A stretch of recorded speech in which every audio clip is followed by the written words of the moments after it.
Assalamualaikum warahmatullahi wabarakatuh. Subhanallah walhamdulillah.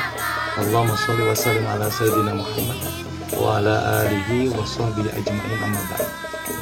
Alhamdulillah, hari ini kita sama-sama berada di sebuah tempat yang kita rencanakan menjadi sebuah perkampungan santri yang di dalamnya hidup para generasi muda yang mencintai Allah dan Rasul, mengamalkan Al-Quran, menghafal Al-Quran, melestarikan Al-Quran dalam ingatan, dan melestarikan Al-Quran di dalam perbuatan. Darul Maula lahir dan hadir bermula atau terlahir dari rahim kegelisahan para ibu-ibu masyarakat negeri ini. Darul Maula lahir dari rahim ketakutan para ayah yang kehilangan anak-anaknya karena memang terlalu banyak permasalahan kenakalan remaja di kampung ini. Darul Maula hadir dari percikan-percikan doa para leluhur di kampung ini yang merindukan generasi yang mencintai Allah dan Rasulnya. Alhamdulillah, kampung santri ini sudah berjalan beberapa tahun sesuai dengan program yang kita andalkan. Yang pertama itu adalah melaksanakan sholat berjamaah, melestarikan hafalan Al-Quran dan amalannya. Yang ketiga, kedermawanan.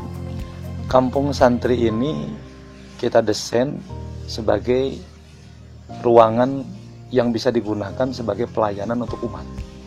Maka seluruh santri-santri di sini dilayani.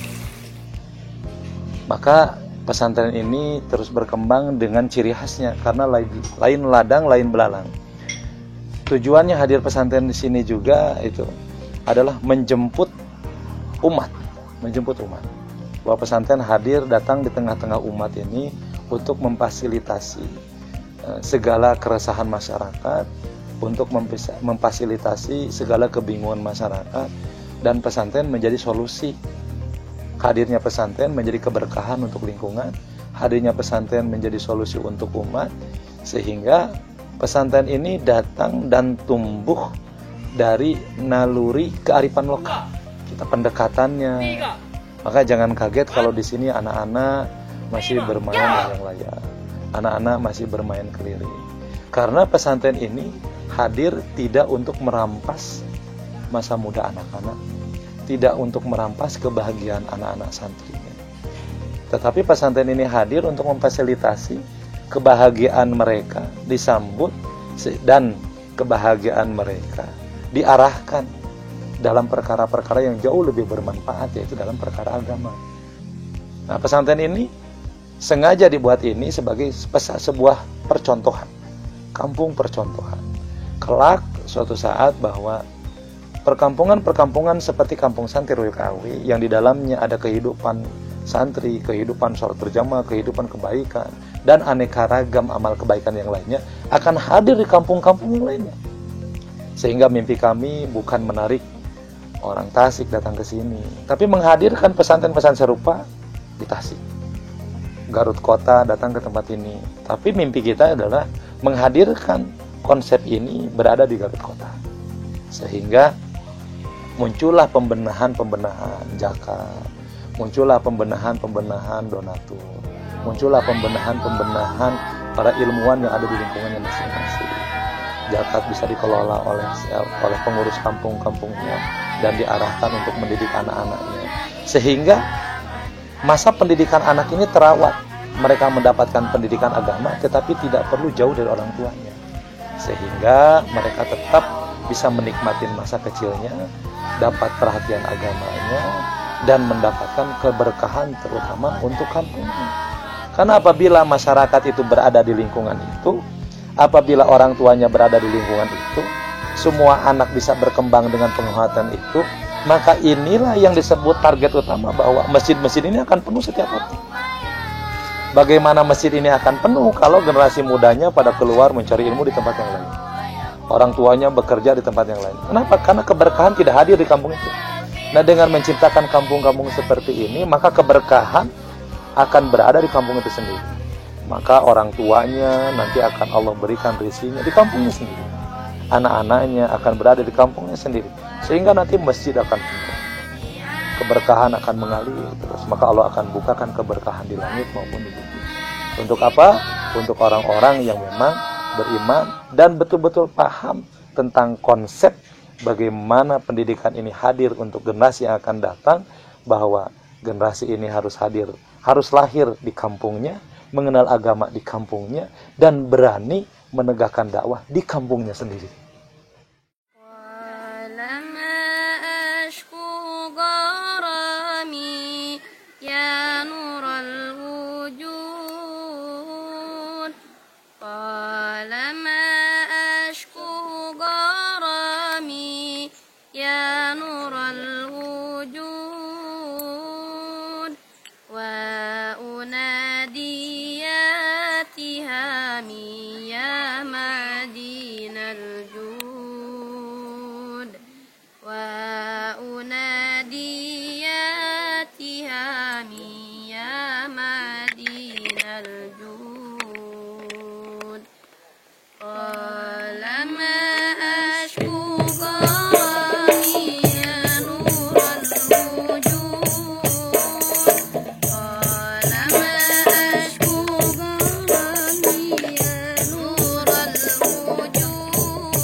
Bismillahirrahmanirrahim.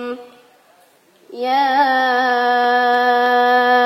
ayyuhal muzammil qumil laila illa qalila nisfahu aw inqus minhu qalila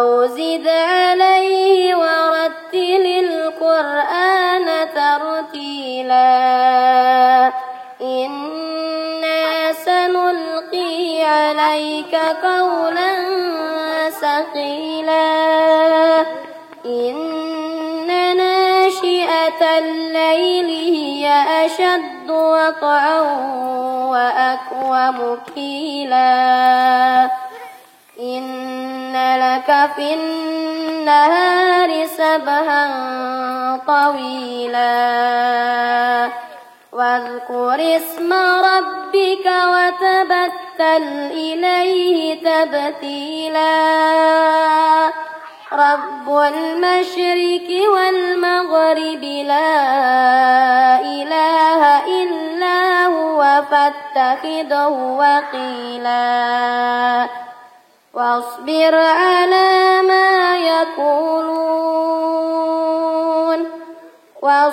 على ما يقولون واهجرهم هجرا جميلا وذرني والمكذبين أولي النعمة ومهلهم قليلا إن لدينا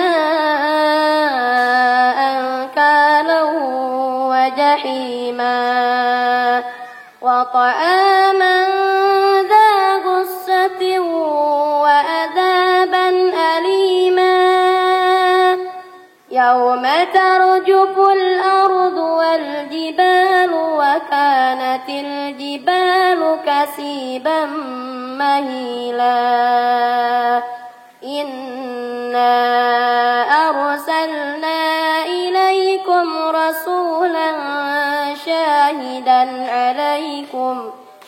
شاهدا عليكم كما أرسلنا إلى فرعون رسولا فعصى فرعون الرسول فأخذناه أخذا وبيلا فكيف تتقون إن كفرتم يوما يجعل الولدان شيبا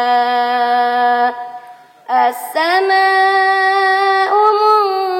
منفطر به كان وعده مفعولا إن هذه تذكرة فمن شاء اتخذ إلى ربه سبيلا